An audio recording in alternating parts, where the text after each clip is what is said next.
দেখুন, আমি বারবার বলেছি, আজকেও বলছি, যেখানে তৃণমূল কংগ্রেসকে দেখতে পাবেন সেখানেই দুর্নীতি হাজির। আর যেখানে দুর্নীতি সেখানে তৃণমূল কংগ্রেস থাকবেই থাকবে। একই দুর্নীতি, তৃণমূল কংগ্রেস একে অপরের পরিপূরক।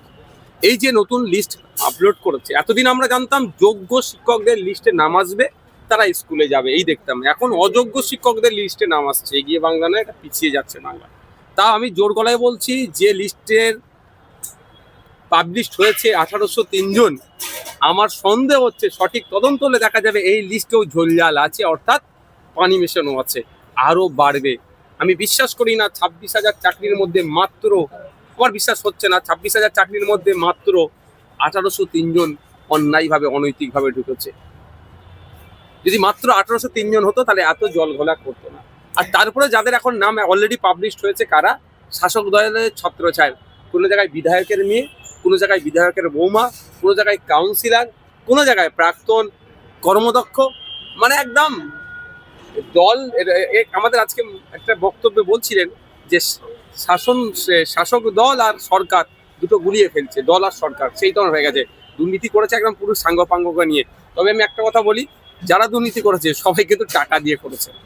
ওই বিধায়কের মেয়ে, বিধায়কের বৌমা বলে ছাড় পেয়েছে, তবে এই টাকাটা কার কাছে গিয়েছে? জীবন কৃষ্ণ সাহাকে ধরেছে ঠিক কথা, কিন্তু জীবন কৃষ্ণ সাহার হজম করার অত ক্ষমতা নেই।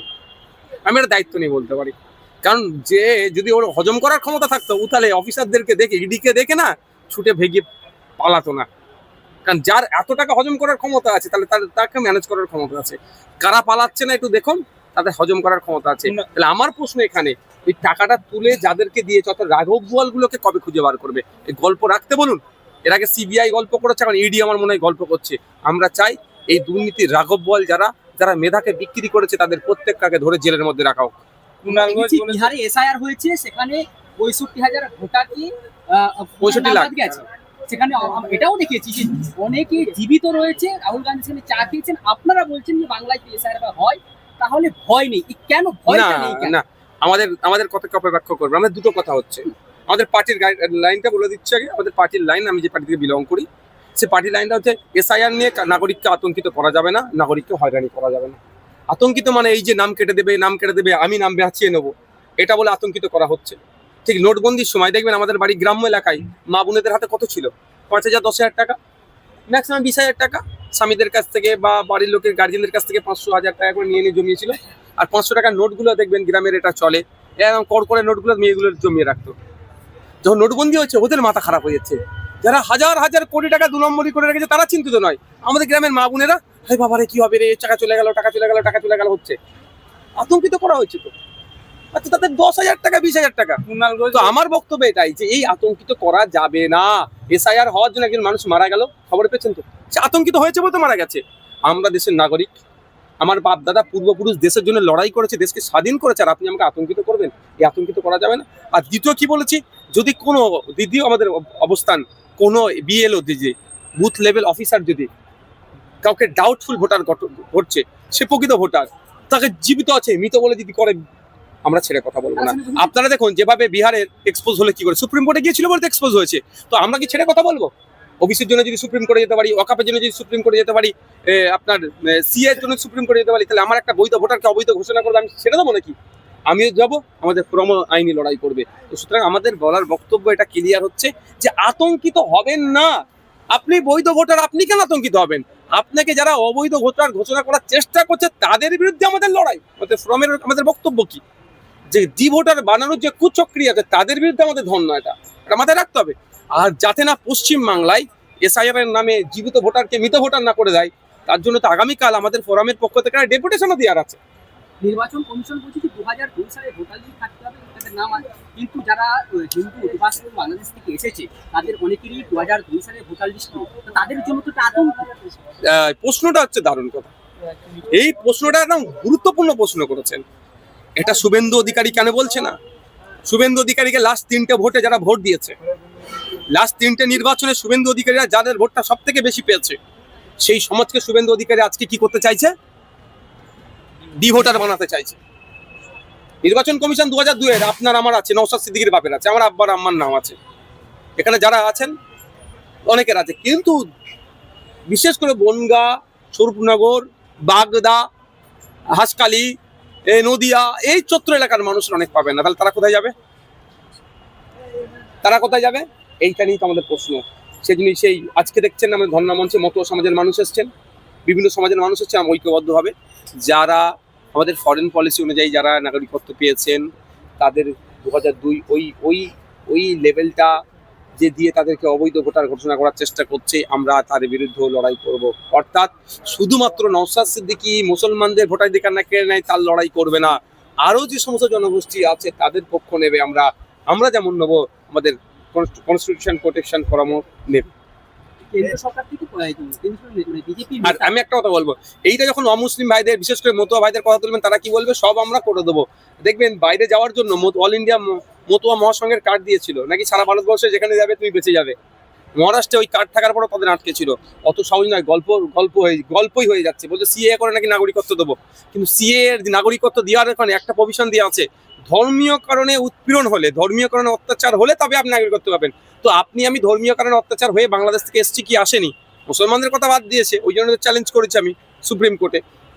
তো যদি হিন্দু ভাই বাংলাদেশ থেকে আসে, তো ধর্মীয় কারণে অত্যাচারিত হয়ে আসছে, কোনো প্রমাণপত্র দিতে পারবে?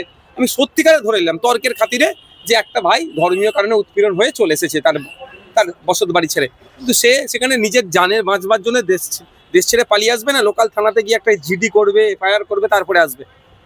বলুন, তা হতে পারে? তাহলে সেই ভাইরা কোথায় যাবে? অলরেডি তারা ভারতবর্ষের পানি, ভারতবর্ষের হাওয়া, ভারতবর্ষের বাতাস, ভারতবর্ষের সরকারি হসপিটাল, পশ্চিমবাংলার সমস্ত সরকারি ফ্যাসিলিটিস তারা নিচ্ছে। তাদেরকে যেভাবে সিএ নামে বোকা বানিয়েছে, ঠিক এসআইআর এর নামে তাদেরকেও ভোটার বানানোর চক্রান্ত চলছে। অসমে না, ওখানে অহমিয়া সমাজের মুসলিম সব মানুষকে বাংলা ভাষায় কথা বলার জন্য সব বাংলাদেশি তকমা দিয়েছিল। 1971 সালের কাগজ চেয়েছিল, আজকে দুধকে দুধ, পানিকে পানি হয়ে গেছে। 19 লক্ষ মতো নাম বাদ পড়েছে, তার মধ্যে যাদেরকে বাংলাদেশি বলতো তাদের সংখ্যা কত? যে অল্প সংখ্যা, 2 লাখ না 3 লাখ মতো। এই যে 2 লাখ 3 লাখের মধ্যে নামের বানান ভুল, কাগজপত্র ভুল। আমি এই মিডিয়ার মাধ্যমে বলবো, অযথা আতঙ্কিত হবেন না এসআইআর নিয়ে। আপনি আপনার কাগজপত্র ঠিক করুন, নামের বানান টানান ঠিক করুন। যদি আপনি দেখুন, বাংলাদেশ আমির শেখকে বাংলাদেশে পাঠিয়ে দিয়েছিল, আমির শেখকে আইনের মাধ্যমে নিয়ে আসা হয়েছে। তো সুতরাং আপনার যদি ডিভোটারকে বানানোর চক্রান্ত করে, যে অফিসার করছে সেই অফিসারের বিরুদ্ধে আইনি গণতান্ত্রিক প্রক্রিয়ায় লড়াই চলবে। 2025-এর আগে আজকে যতবার প্রধানমন্ত্রী বা অমিত শাহ এসেছে বারবার বলেছি যে আমরা নাগরিকত্ব দেবো, সেই নিয়ে সুর চড়িয়েছে। কিন্তু এইবার 2025-এ আসার পর বারবার বলার চেষ্টা করছে যে বাংলাদেশিদেরকে আমরা তাড়াবো। কি দেখছেন? যারা মোদিজির আর অমিত শাহজির কথাতে বিশ্বাস করে নিয়েছিল তাদেরকে বলুন, জিজ্ঞাসা করতে, মোদিজি অমিত শাহজির দলের যারা লোক আছে, কই নাগরিকত্ব দেবার গল্প শুনিয়ে ভোট নিলে কই আমার নাগরিকত্ব দাও, দিতে পারবে? দিতে পারবে না। বাংলাদেশি চেল্লাচ্ছে, কিন্তু বিহারে যত 65 লক্ষ লোক বাদ গেছে, একটা চিহ্নিত হয়নি বাংলাদেশি বা রোহিঙ্গা। গল্প শোনাচ্ছে গো। ইউনাইটেড নেশন বলছে সারা পৃথিবীতে মোটামুটি 20 লাখের বেশি, 22 লাখ মতো রোহিঙ্গা আছে, 10 লাখ তো বাংলাদেশে আছে। আর ইন্ডিয়াতে কত রোহিঙ্গা আছে? অমিত শাহজি দপ্তর বলছে 30,000 মতো, বিভিন্ন রাজ্যে ছড়িয়ে আছে। ওদের ওয়েস্ট বেঙ্গল 5th র্যাঙ্কে আছে। 1 নম্বর কি আছে জানেন? বিজেপি পরিচালিত রাজ্য হচ্ছে আপনার দিল্লি, তারপরে 2nd না 3rd-এ আছে আপনার হরিয়ানা, 4th-এ আছে অসম, 5th-এ আমাদের ওয়েস্ট বেঙ্গল। যদি অন অ্যান অ্যাভারেজ 5,000 করে ধরি 5টা রাজ্যে, তাহলে 30,000 যদি 6,000 করে ধরি, তাহলে পশ্চিমবাংলার 6,000 নাগরিক আছে। আর শুভেন্দু অধিকারী 1.5 কোটি নাগরিক করে চিল্লাচ্ছে, আর মমতা ব্যানার্জি বলছে ভালোই মজা নিচ্ছে। মমতা ব্যানার্জি শুনছে আর হাসছে, বলছে মুসলমানরা ভয় খেয়ে যাবে, এবার ভোটের সময় আমি পেয়ে যাবো। এগুলো ভরকানো হচ্ছে, আর কিছুই না। আমি একটা কথা ক্যামেরার মাধ্যমে বলছি, কারো বাবার ক্ষমতা নাই, কারো আব্বার ক্ষমতা নাই বৈধ কোনো ভারতীয়কে দেশ থেকে তাড়াবে। ওই আমির শেখ বৈধ ভারতীয় দেশ থেকে তাড়িয়েছিল, আইনের চাবুককে আবার দেশে ফিরিয়ে নিয়ে আসা হয়েছে। তাকে অ্যারেস্ট করেছে? আমি এতটুকু দর্শক বন্ধুদের বলবো, ওকে অ্যারেস্ট করেনি কেন? অ্যারেস্ট করলে তাহলে বলবে না আর কোথায় কথা। এ কথা না বলে মুসলমানরা ভয় পাবে না, মুসলমানরা না ভয় পেলে তৃণমূলের সঙ্গ ছেড়ে দেবে, তৃণমূলের সঙ্গ মুসলমানরা ছেড়ে দিলে তৃণমূল হেরে যাবে। ওই জন্য ওদেরকে দিয়ে বলাচ্ছে, খোঁজ নিয়ে দেখুন তৃণমূলের ওই নেতাকে, বিজেপির ওই নেতাকে তৃণমূলের নেতারা হয়তো ফান্ডিংও করেছে বলার জন্য। কংগ্রেসের অফিসে হামলা চালিয়েছিল রাকেশ সিং, সেই লাইভ আমরা দেখেছি, ভিডিও দেখি, তারপরে এগুলো গ্রেফতার হয়। কি বলবেন? আমি তো অনেক আগে বলে দিয়েছি, হঠাৎ করে হয়েছে। ভাইয়া, অভিযোগ করা হচ্ছে যে আপনারা ধর্মমঞ্চ করেছেন মোদী সরকারের বিরুদ্ধে, কিন্তু কথা বলছেন বেশি রাজ্য সরকারের বিরুদ্ধে। 25% আমাদের যে ডিমান্ড আছে, 4টে ডিমান্ডের মধ্যে 25% যাচ্ছে রাজ্য সরকারের বিরুদ্ধে, 75% যাচ্ছে কার বিরুদ্ধে? কেন্দ্র সরকারের বিরুদ্ধে। আমাদের বক্তব্য 80% হচ্ছে কেন্দ্র সরকারের বিরুদ্ধে, 20% হচ্ছে রাজ্য সরকারের বিরুদ্ধে। চোরকে যদি চোর বলে গায়ে লাগলে কি করতে পারি ভাই আমি বলো? এবার আমি বলছি ভোট চোর মোদি চোর, আমাদের স্লোগান হচ্ছে ভোট চোর গদি চোর। আর মমতা ব্যানার্জি নিজেকে ভাবছে, তৃণমূলরা যদি ভাবছে এটা ভোট চোর, ডায়মন্ড হারবার থেকে শুরু করে লোকসভা নির্বাচনে যাদবপুর লোকসভা কেন্দ্র থেকে ভোট চুরি করেছে, আমাদেরকে বলছে যে আমাদের বিরুদ্ধে কেন বলছে। আমরা বলছি কি চাকরি চোর গদি চোর, চাকরিও তো চুরি হয়েছে বিজেপির আমলে, খোঁজ নিন। এরা ভাবছে আমাদের 26,000 চাকরি বাতিল হয়েছে, আমাদের বিরুদ্ধে বলছে। সর্বোপরি বিজেপির গর্ভে তৃণমূলের জন্ম, তো যতই আমরা বিজেপিকে বলছি ওরা ভাবছে আমার কি বলছে।